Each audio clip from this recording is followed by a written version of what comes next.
Hello बच्चों, आज हम क्लास 11th की इंग्लिश की बुक हॉर्नबिल का फर्स्ट चैप्टर करेंगे, फर्स्ट लेसन करेंगे।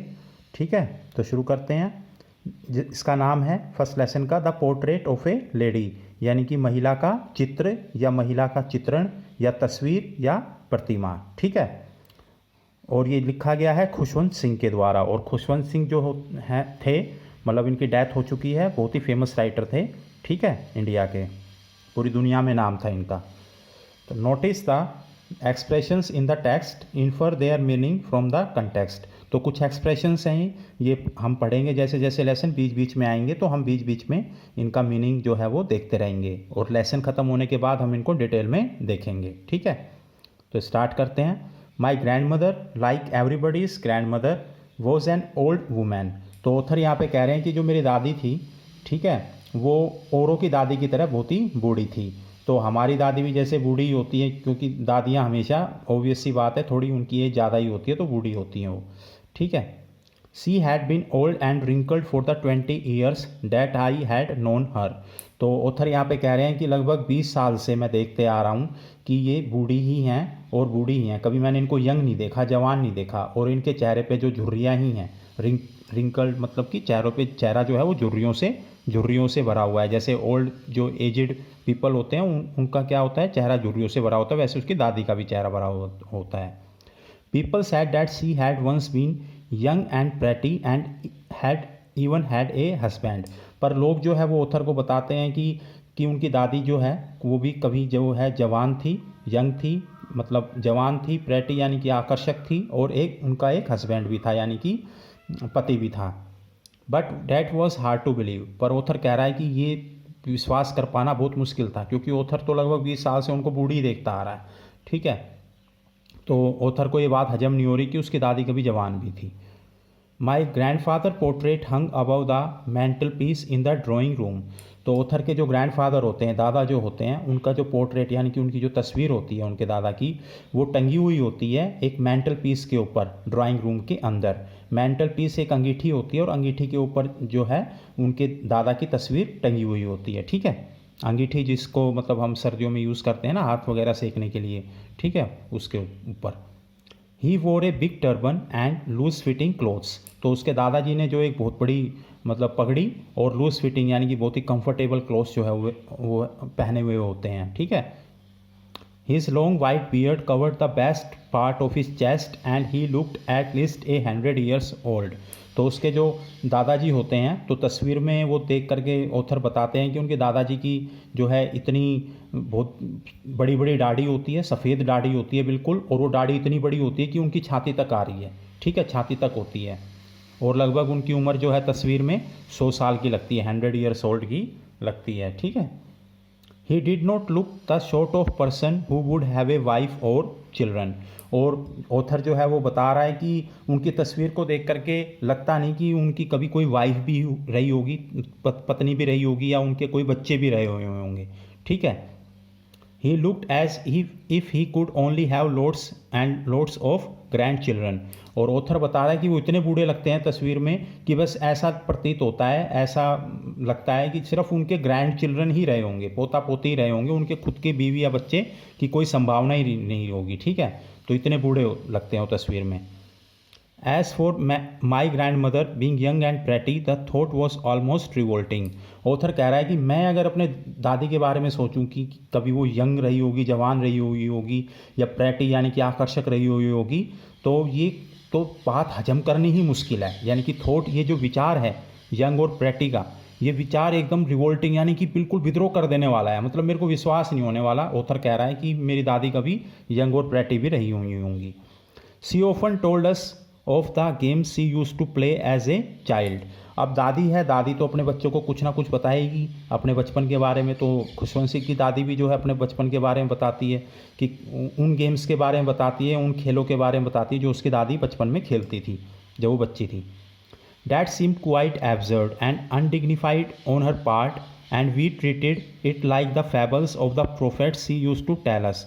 तो जो भी दादी जी उनको बताती थी गेम्स वगैरह, वो बड़े ही एब्सर्ड, बड़े ही अजीब से उनको लगते थे, और वो बस उनको काल्पनिक कहानियाँ सी मानते थे। ठीक है, ऑथर जो उनको सिर्फ काल्पनिक कहानियाँ मान लेता था। ठीक है, she had always been short and fat and slightly bent. तो जो दादी होती है खुशवंत सिंह की, वो हाइट में थोड़ी छोटी होती है, शॉर्ट होती है, थोड़ी मोटी होती है, फैटी होती है, और स्लाइटली बैंड, थोड़ी सी उम्र ज़्यादा हो जाती है तो थोड़ी सी झुकी हुई होती है, ठीक है, आगे की तरफ। बैंड मतलब झुका हुआ। Her face was a criss cross of wrinkles running from everywhere to everywhere. तो उनका जो फेस होता है उसकी दादी का, तो वो क्रिस क्रॉस यानी कि रिंकल्स, झुर्रियाँ ही झुर्रियाँ होती हैं पूरे चेहरे पे, चाहे एक एंड से दूसरे एंड तक, ठीक है, नॉर्थ से लेके साउथ तक, ईस्ट से लेके वेस्ट तक, चेहरे के झुर्रियाँ ही झुर्रियाँ होती हैं, ठीक है। Now we were certain she had always been as we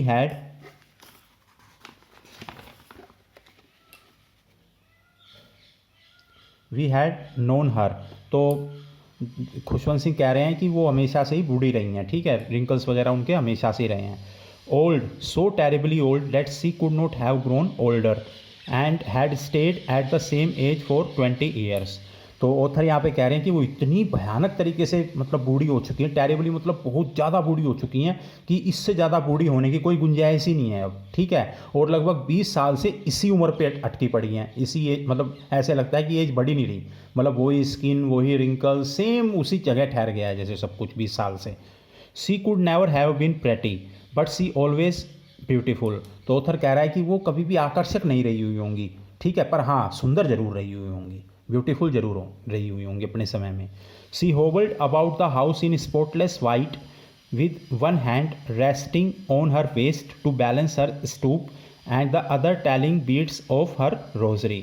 तो वो जब चलती हैं तो थोड़ा लंगड़ा कर चलती हैं, होबल्ड मतलब थोड़ा सा लंगड़ा कर चलना, ठीक है, थोड़ा सा लंगड़ा करके चलती हैं, और उनके जो कपड़े पहने हुए होते हैं, पहनती हैं वो, मतलब पहनती थी या पहनती हैं, वो बड़े ही स्पॉटलेस, यानी कि जैसे सफ़ेद होता है ना, बेदाग कपड़ा, बेदाग होता है, स्पॉटलेस, ठीक है, कोई दाग नहीं, ठीक है, ऐसे कपड़े वो पहनती थी। उनका एक हाथ जो है वो उनकी कमर पे रहता था, ठीक है, ताकि वो अपने आप को संतुलित कर सकें, गिरे ना, ठीक है, और जो दूसरा हाथ था उसके अंदर जो माला होती है ना, जिसको जपते हैं बूढ़े, जो बुज़ुर्ग लोग होते हैं जो जपते हैं, ठीक है, बीड्स जो होती है, माला, उनको एक हाथ से जपती रहती हैं।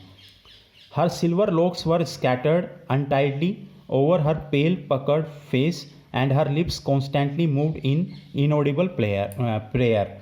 तो जो सिल्वर लॉक्स जो होते हैं उनके, यानी कि उनके जो बाल जो कि सफ़ेद हो चुके होते हैं, ठीक है, उम्र की वजह से, ठीक है, वो उनके चेहरे पे जो है वो फैले हुए होते हैं, स्कैटर्ड हुए होते हैं, अनटाइडली मतलब कि उनको अच्छे से बनाया हुआ नहीं होता उन्होंने, ठीक है, तो उस पूरे चेहरे पे फैले हुए होते हैं। ओवर हर पेल मतलब कि उनका जो चेहरा जो कि पीला पड़ चुका होता था उम्र की वजह से, और ठीक है, पकड़ फेस यानी कि रिंकल्स वगैरह जो होते हैं, ठीक है, उसकी वजह से, तो उनके चेहरे पे फैले होते हैं उनके बाल। And her lips constantly moved in inaudible prayer. और उनके जो लिप्स होते हैं, जो होठ होते हैं, वो लगातार मूवमेंट कर रहे होते हैं, हिल रहे होते हैं, ठीक है, और क्योंकि वो क्या कर रही हैं कि एक हाथ से अपनी माला जपती रहती है ना, साथ में प्रार्थना भी बोलती रहती हैं, पर वो प्रार्थना किसी को सुनाई नहीं देती, सिर्फ और सिर्फ क्या सुनाई देता है, सिर्फ और सिर्फ उनके होठ हिलते हुए सुनाई देते हैं, मतलब होठ हिलते हुए दिखाई देते हैं। यस सी वॉज ब्यूटीफुल, हाँ वो सुंदर थी, no doubt. She was like the winter landscape in the mountains. वो बिल्कुल ऐसे थी जैसे कि विंटर लैंडस्केप होता है ना माउंटेन्स में, यानी कि जो पहाड़ होते हैं, पहाड़ों में बहुत दूर दूर तक जो बर्फ़ फैली हुई होती है, खूब सारी जो बर्फ़ फैली हुई होती है, बिल्कुल शांत वातावरण, बिल्कुल शांति, उसी तरीके से होती है वो, ठीक है।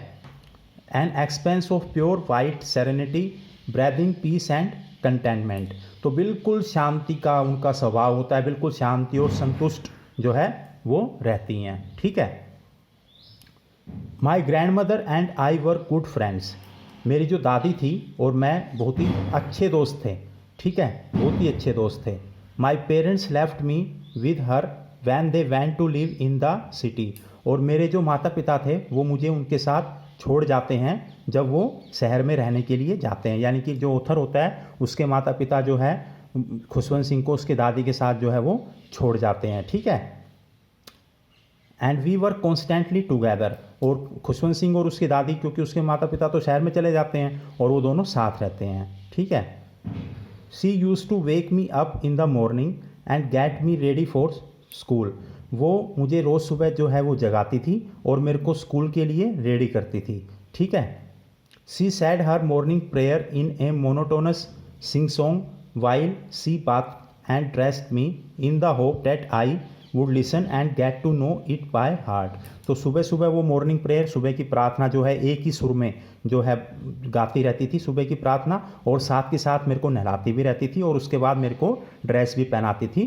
ठीक है, इस आशा में कि मैं उनकी जो प्रार्थना वो जो गा रही होती हैं उनको अच्छे से सुनूंगा और अच्छे से दिल से याद कर लूँगा। ठीक है, अपने दिल में बसा लूँगा, उस प्रार्थना को बसा लेंगे। I listened because I loved her voice but never bother to learn it. तो ऑथर यहाँ खुशवंत सिंह कह रहे हैं कि उसको उनकी दादी की जो ये प्रार्थना है बहुत ही अच्छी लगती थी, बहुत ही बढ़िया लगती थी। ठीक है, क्योंकि उनकी जो वॉइस थी, मतलब उनकी जो आवाज़ थी बहुत ही अच्छी थी, पर कभी भी उन्होंने उस प्रार्थना को लर्न करने का, याद करने का नहीं सोचा दिल से। ठीक है, then she would fetch my wooden slate which she had already washed and plastered with yellow chalk। ठीक है, तो उसके बाद बता रहा है खुशवंत सिंह कि जो उसकी दादी हैं वो हमेशा उनकी जो वुडन स्लेट होती थी उस समय, तो काफ़ी पुरानी कहानी, पुराना एक्सपीरियंस बता रहे हैं खुशवंत सिंह जी। तो उस समय स्लेट पे लिखा जाता था। ठीक है, ज़्यादातर तो स्लेट, उनकी जो स्लेट ली आती थी उनकी दादी, ठीक है, और उसको अच्छे से उसको साफ़ कर दिया जाता था। उसकी दादी उस स्लेट को अच्छे से साफ़ कर देती थी और उसमें चौक वगैरह भी जो है रख देती थी। ठीक है, a tiny earthen inkpot and a red pen, और एक छोटा सा इंकपोर्ट और साथ में एक लाल पेन भी। Tie them all in a bundle and hand it to me, और सारों को एक बंडल में बांध करके, यानी कि स्लेट भी, चौक भी, एक इंकपोर्ट भी और रेड पेन, ये सारे के सारे एक बंडल में इकट्ठे में बांध करके और वो दे देती थी खुशवंत सिंह को। After a breakfast of a thick stale chapati with a little butter and sugar spread on it we went to school. अब खुशवंत सिंह बोल रहे हैं अपने ब्रेकफास्ट के बारे में, नाश्ते के बारे में बता रहे हैं कि उनको नाश्ते में एक थिक, मोटी, ठीक है, स्टेल चपाती, यानी कि अनइंटरेस्टिंग, जिसमें कोई स्वाद नहीं था, ऐसी चपाती उनको सुबह सुबह ब्रेकफास्ट में मिलती थी। और उस पर एक छोटा सा बटर, मतलब थोड़ा सा बटर लगा, मक्खन लगा होता था, और उसके ऊपर पूरी चीनी फैली हुई होती थी, चीनी भी डली हुई होती थी। ठीक है, और वो जो है फिर उसके बाद ब्रेकफास्ट करके स्कूल में की तरफ चलने लगते थे। ठीक है, दादी पोते दोनों। She carried several stale chapatis with her for the village dogs. इसके साथ ही वो खूब सारी जो स्टेल चपातीस, यानी कि जिन चपातियों में, रोटियों में कोई स्वाद नहीं था, वो अपने साथ लेकर के चलती थी। और रास्ते में, क्योंकि जो कुत्ते होते थे उनको डालने के लिए, क्योंकि उनकी दादी थोड़े से कर्म वगैरह भी करती थी। कर्म मतलब कि अच्छे काम भी। ठीक है, तो जो कुत्ते वगैरह होते हैं, जैसे सुबह सुबह हम चिड़ियाओं को, कबूतरों को, कुत्तों को खिलाते हैं ना, वैसे ही उसकी दादी भी जो है खिलाती थी। तो वो उसकी दादी कुछ स्टेल चपातीस भी अपने साथ ले लेती है। My grandmother always went to school with me because the school was attach to the temple. तो ऑथर कह रहा है कि मेरी दादी हमेशा मेरे साथ स्कूल जाती थी। ठीक है, क्योंकि जो स्कूल है बिल्कुल मंदिर के साथ जुड़ा हुआ था, तो मंदिर और स्कूल दोनों साथ साथ थे। ठीक है, तो दादी मंदिर में जाती थी और जो खुशवंत सिंह था वो स्कूल में जाते थे। The priest taught us the alphabet and the morning prayer. तो जो प्रीस्ट है, यानी कि जो पादरी होता है, वो अल्फ़ाबेट भी सिखाता था, यानी कि ABCD, और मॉर्निंग प्रेयर भी जो है सुबह की प्रार्थना, ठीक है, वो भी सिखाता था। While the children sat in rows on either side of the veranda, singing the alphabet or the prayer in a chorus, my grandmother sat inside reading the scriptures। तो यहाँ पे ऑथर कह रहा है, खुशवंत सिंह कह रहा है कि जहाँ बच्चे जो है वरांडा के इस तरफ या उस तरफ जो है वो बैठ जाते थे। ठीक है, और सारे के सारे जो, क्योंकि प्रिस्ट जो पादरी होता है वो सिखाता रहता है उनको ABCD, अल्फ़ाबेट कह गए या ABCD। ठीक है, तो सारे के सारे बच्चे वरांडा में बैठ करके ABCD जो है एक साथ, एक सुर में, कोरस होता है एक सुर में, ठीक है, एक सुर में जो है वो गाने लगते प्रेयर को। और मेरी जो दादी है, माई ग्रैंड मदर, वो टेम्पल के अंदर बैठ करके स्क्रिप्चर्स, यानी कि जो धार्मिक ग्रंथ होते हैं जैसे रामायण, गीता, ये पढ़ने लग जाती थी। तो एक तरफ जो खुशवंत सिंह था वो लर्निंग करता था, और एक तरफ उसकी दादी जो ग्रंथ थे वो अंदर बैठ करके पढ़ती थी मंदिर के अंदर। ठीक है, और मंदिर और स्कूल दोनों आपस में अटैच थे। ठीक है, when we had both finished we would walk back together. जब दोनों का काम खत्म हो जाता था, यानी कि दोनों की लर्निंग खत्म हो जाती थी, वो उनके स्क्रिप्चर्स पढ़ने का समय ख़त्म हो जाता था और उनकी पढ़ाई करने का, तो दोनों वापस घर की तरफ चलते थे। ठीक है, this time the village dogs would meet us at the temple door. और अब जैसे ही टेम्पल से बाहर निकलती दादी उसकी, खुशवंत सिंह जी की, तो उनको बाहर जो है मंदिर के दरवाजे पर जो है कुत्ते वगैरह, डॉग्स वगैरह मिलते थे। ठीक है, they followed us to our home growling and fighting with each other for the chapatis we threw to them. और वापस जब वो घर जा रहे होते थे तो कुत्ते जो पीछे पीछे चल पड़ते थे, क्योंकि उनको लगता था चपाती मिलेगी, चपाती मिल रही थी उनको, तो वो आपस में एक दूसरे की तरफ गुर्राने लगते थे और लड़ाई करने लगते थे ज़्यादा से ज़्यादा चपाती लेने के चक्कर में, जो कि दादी माँ उनकी तरफ फेंकती थी। ठीक है। when my parents were comfortably settled in the city they sent for us। तो जब उनके जो ऑथर होता है खुशवंत सिंह, उसके माता पिता जब अच्छे से सेटल हो जाते हैं, अच्छे से बस जाते हैं शहर में, ठीक है, तो वो उनको बुला लेते हैं अपने पास, दोनों को, खुशवंत सिंह को और उसकी दादी को। That was a turning point in our friendship. और ये जो शहर में जो जाते हैं दोनों के दोनों, ठीक है, तो ये एक टर्निंग पॉइंट साबित होता है, ठीक है, बदलाव का कारण साबित होता है उनकी दोस्ती में। क्योंकि गांव में जब तक थे वो तो दोस्त ही थे, एक साथ खाना, एक साथ जाना, एक साथ आना, ठीक है, सारी चीज़ें एक साथ करना। पर शहर में जाने के बाद उनकी फ्रेंडशिप में यानी कि दोस्ती में कुछ बदलाव आ जाता है। ठीक है। Although we share the same room my grandmother no longer came to school with me. हालांकि दोनों शहर में भी दोनों एक ही रूम में रहते थे, पर उसकी जो ग्रैंड मदर थी अब उसको स्कूल छोड़ने नहीं जाती थी। I used to go to an English school in a motor bus. वो एक मोटर बस में जो है यानी कि बस के अंदर जो अब स्कूल जाने लग गए थे। ठीक है, खुशवंत सिंह, क्योंकि शहरों में तो जो स्कूल होते हैं उनकी स्कूल बस होती है ना, जैसे आप लोग जाते हैं स्कूल बस में। There were no dogs in the streets and she took to feeding sparrows in the courtyard of our city house. अब शहरों में जो गलियाँ थी उनमें उनको दादी को कुत्ते तो मिले नहीं रोटियां डालने के लिए, तो उन्होंने क्या किया, जो शहर में उनका घर होता है उसके आंगन में जो चिड़िया होती हैं तो उनको क्या करने लगी, दाने डालने लगी। ठीक है, तो आज की वीडियो में इतना ही, बाकी कल।